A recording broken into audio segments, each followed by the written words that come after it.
sobrang paros po. Magandang umaga po sa lahat. Monday po today. Ayan, maparuson po sa luwas. Grabing paros. Ayan, matutumba ka pag lumabas ka dyan. So, mahangin po masyado. Ayan. Sabihin sa iyo, pag nasa Bicol ka, maparuson. Dahil magparakarawat sa luwas.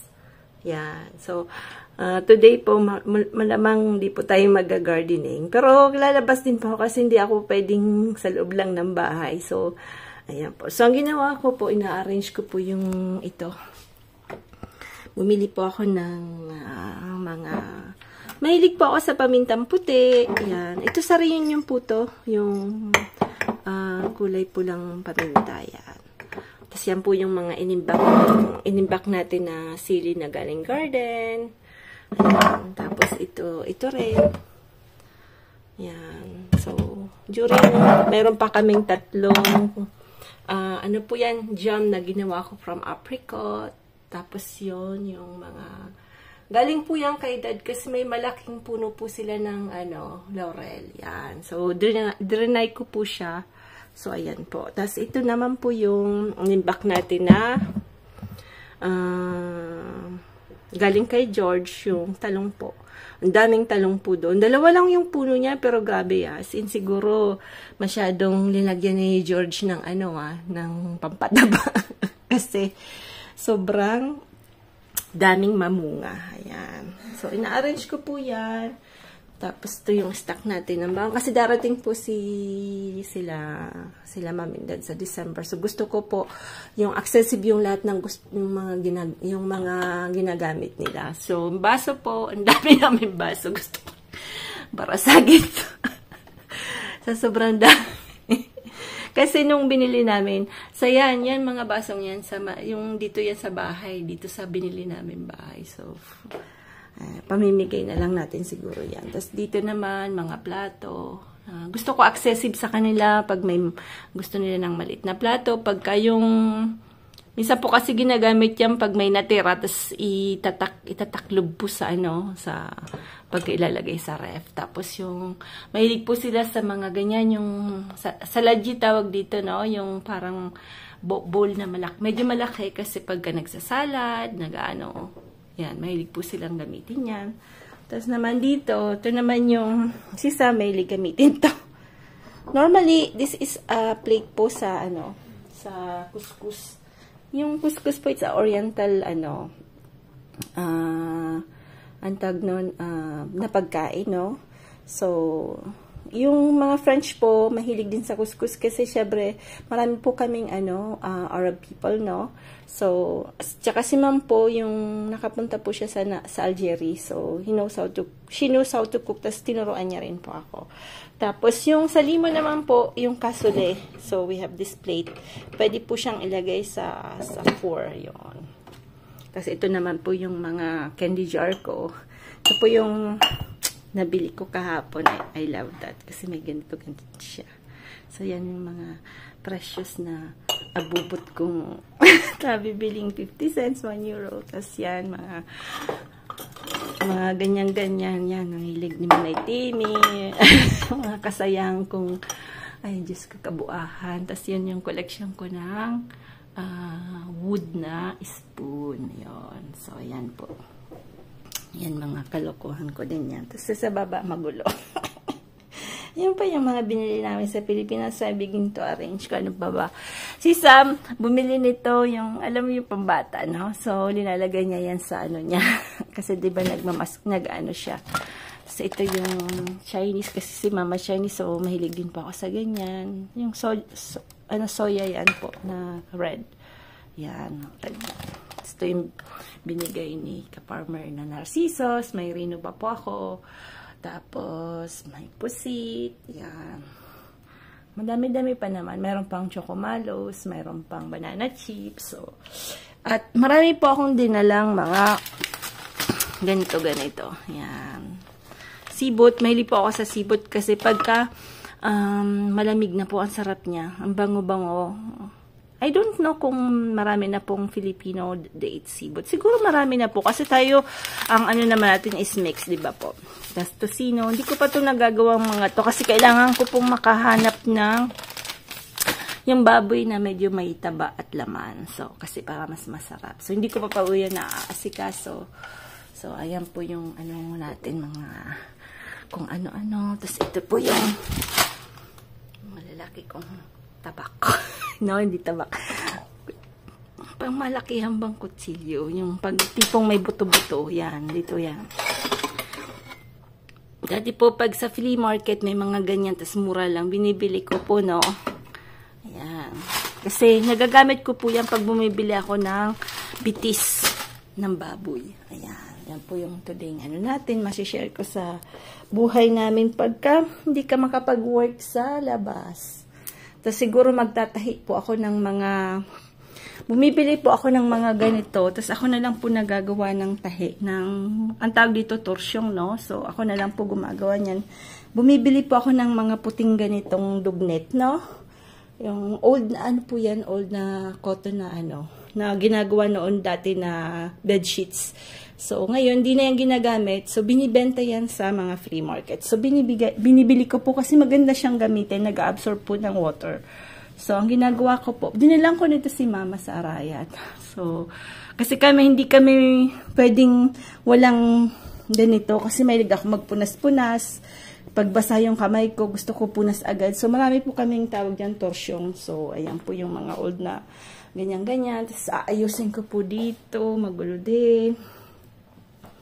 At para at least, ito naman yung mga spices racks namin, no? Aayusin ko din kasi medyo magulo. Tapos, papalitan ko na po yung mga ano ko pong, mamimili po ako dun sa taas. Papalitan ko na po yung mga old na, ko po, na tefal, na, tawag nito, non-stick kasi, na po, masyado nang used yung sa akin. So, I need to change. So, kaya po pagka may mga sale, bumibili po ako kasi, almost ngayon po ang mahal niya na. Dati po ang mura lang niya, no? But now, because of the war, mula nang nasimulan ng war ng Ukraine, nako, pagka mahal-mahal na mga bilihin, everything is expensive, electricity. Ewan ko po sa inyo rin. But us, it's very expensive. Dati po may Chinese, po kami, no? Kahapon pumunta kami ni Frank. Yung may binibili, may bilog-bilog sila pong masarap na parang Asian, delicacy, no? Dati 1 euro lang. Ngayon, 1 euro and 50 na po. So, imagine, 50 cents ang in-increase nila sa small cake lang na ganon. So, talagang, sabi ko, very expensive na mga bilihin ngayon. Ayan. So, magandang buhay po sa lahat. Titingnan po natin kung ano pong masishare ko today kasi, wow, today po is very, maparus. Ayan, may parus. Today po, dahil sa maparus, so yun po yung sinasabi ko po dati pagka yung gusto nyo po, kasi yung kitchen namin, pinarenovate namin po, no, ginawa namin black lahat. But the problem with the black, madumi. Parang sa car din. Pagka yung car mo is black, dumihin. That's the thing. Kasi si Frank gusto niya talaga yung wood and black. So, pinagbigyan ko na rin. Kasi, syempre, hindi naman pwedeng ako na lang lagi, di ba po? So, I preferred sana na green yung ganito. Kasi may liga ako sa green. Tapos, pilisan ako ng tiles na appropriate sa green din. Medyo light, ganon. But, ayan. Dumating na si Frank. Isang itlog ulit. Isa pa lang po yung nangingitlog. So, at po kaming maging 4 na yung itlog. So, anyway, back to sa kitchen. Ayan po. So, pagka linilinis ko po yung kitchen, di na po ako bumibili ng pagkamahal-mahal na panglinis, no? So, I have only this one. I bought this in France, sabong Noir Liquid Olive. Yan. So, it's, pag sinabi mo multi-usage, pwede mo siyang gamitin sa lahat. Sa floor, kahit sa plato. So, it's maganda po siya sa mga mamantika yon. Kasi ito pagka tayo, di ba, mahilig po tayo sa prito, ganon. Pag ginawakan mo yan po, mamantika, no? So, it's maganda po siyang gamitin. So, ganito din po. So, every time na may free time ka or something, so, ganon din po ito, kailangan ding i-wash po yan ng vinegar with this one. So, kung wala po kayong sabong noa, pwede naman po yung ordinary detergent soap with vinegar. Kasi pag may vinegar po, tsaka may sodium bicarbonate, mabilis po siyang matanggal yung mga mamanti-mantika. Tapos, you use this one. Maganda po itong gamitin. Kasi nag-absorb siya ng water. Tapos, pagka ano mo dyan ba, maganda po siyang pantanggal. So, but me, pag masyado pong mamantika, no, use the kitchen paper first. Kasi yung kitchen paper, ang galing niya pong panglinis, So, pagka ginamit nyo po muna yung kitchen paper, nakukuha niya po lahat ng mga oil dyan. So, pagka kitchen paper po talaga, mabilis siya. Tapos, tatapon mo lang po. Yon. Yan. Tapon na agad. Yon. Bilhin nyo lang po yung kitchen paper na hindi mamahalin. Marami naman pong economic na kitchen paper. So, yan po yung mga ginagamit ko po para wag masyadong mahal yung gagamitin pong panglinis sa kusina. Yan. Ayan. So, today po, more on cleaning, arranging po ako kasi grabing mahangin. Sobrang hangin po. Dito yung taghanginan na kasi autumn na po. So, more on po tayo, cleaning and arranging. Ay. Sige, tabi. Siya paano malinig. Ang lalaki daw ng Ebakski. Yan. Pourquoi t'as pris ça? Tu peux pas les mettre dedans, hein? Non, ben non. Dedans. Pourquoi, là? T'as vu la petite pelle? Il y a des bières, là. Non, mais... Là, t'as pas pris là, il y en a là. Là, juste derrière toi, là. T'as pas vu? Attends, j'ai après ça. Oh, il est bon, celui-là. Avant, tu nettoyais au bord de l'autour. Et après, tu nettoies ça. Faut que je nettoie là-bas aussi, non? Ça, j'ai nettoyé hier. T'as nettoyé tout ça hier, non? Hier, j'ai nettoyé, mais bon, elle a déjà fait, tu sais. C'est pas non plus beaucoup, hein. Not a lot, hein.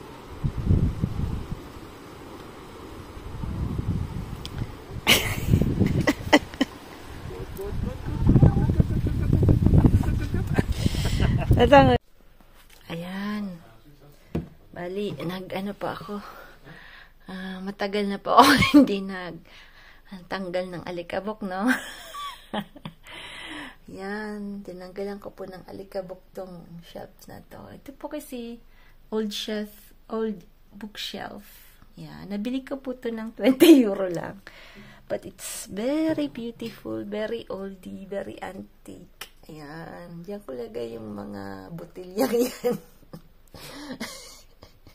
Botilyang green, botilyang blue. Yan, mga botilya yan ni Osh.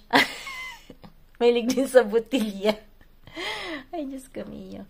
Tapos ito, yung bigay ito sa akin ni bro. Ni Kabono po. Concordia po to.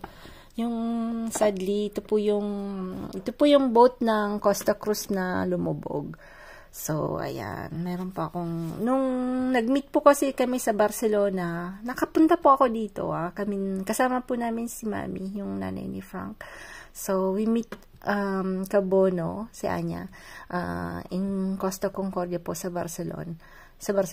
Tapos, binigay niya po to for souvenir. But, I don't think na ginawa nila po dito kasi lumubog po, diba? Ewan kong inayos nila. But, ito po yung, replica niya ng Costa Concordia. Ayan. So, dito ko yan nilalagay. Tapos, ito yung Babsi. Mahilig sa Babsi. Kasi, syempre, yung mga family natin sa Pinas, lechon. So, mahilig. Tapos, yung ito po, Gruno, yung palaka. Si Sam nung bata pa, mahilig po siya sa palaka. So, lagi po siya nanguhuli sa palaka doon sa farm. So, ever since po, may umutot. Frank, umutot ka. Tapos, yan. Umutot kasi siya, Tapos, yun. Yan. Pwede po, ano po, ito yung pwedeng lagyan ng maliit na halaman. But no, like me, can put some small jewelry, gano'n. So, ayan. Yan po yung mga old books, na English books na ano ko din po. Kasi mahirap din dito maganap ng English books. Yun. Tapos, ito yung binili nating Christmas decoration. Tapos, ito yung mga old photos nila, Osh. Yan po ng baby pa si, ng bata pa si Osh. Tsaka ito si Sam. Tapos, yung pong $2 na yon, may istorya po yon. Nung nasa St. Martin po ako, nag-work po ako sa isang boutique ng shoes. May nagbayad po ng $2.